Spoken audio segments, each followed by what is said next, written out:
Hello viewers, আসসালামু আলাইকুম। মজাদার রান্নাঘরে সবাইকে স্বাগতম।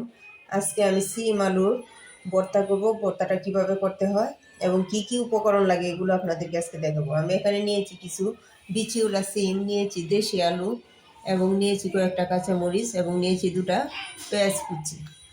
এখন আমি এইগুলা থেকে একটা পাত্রে দিয়ে দিব।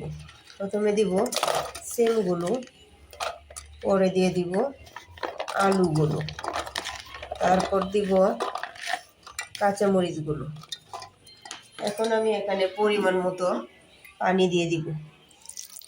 এখানে বেশি পানির দরকার নাই, অল্প একটু পানি দিলেই হবে, কারণ যেহেতু নতুন আলু এবং সিম সিদ্ধ হতে বেশি সময় লাগবে না।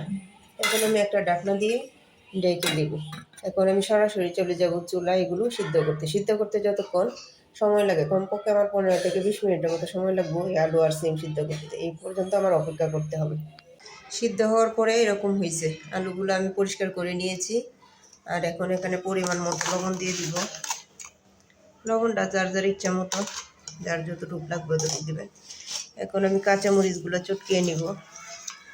কাঁচামরিচটি ভালো করে হাত দিয়ে চটকিয়ে নেব। আপনারা যেভাবে পারেন, কেউ পাটায় বেটে নিতে পারেন। আমি হাত দিয়েই ভর্তাটা করে নিচ্ছি, কারণ হাত দিয়ে ভর্তাটা করলে বেশি ইয়ামি লাগে।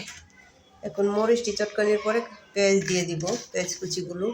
এখন পেঁয়াজ কুচিগুলো ভালো করে মরিচের সাথে মিশিয়ে নিব।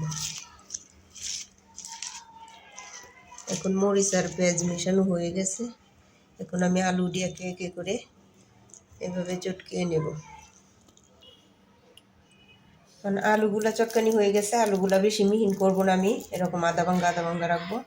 এখন সিমগুলো আলুর সাথে মিশিয়ে নিব। সিমগুলো বেশি সময় লাগবে না, 1-1.5 সেকেন্ড সময় লাগবে মিশাতে। এখন আলু, পেঁয়াজ, কাঁচামরিচ এবং সিম সবগুলো একসাথে মিশিয়ে নিব। সবটি একসাথে এরকম করে নিব। তো রেডি হয়ে গেল আমার সিম আলু ভর্তা। ভালো লাগলে রেসিপিটা সাবস্ক্রাইব করে পাশে থাকবেন, লাইক ফলো দিতে ভুলবেন না। আল্লাহ হাফেজ।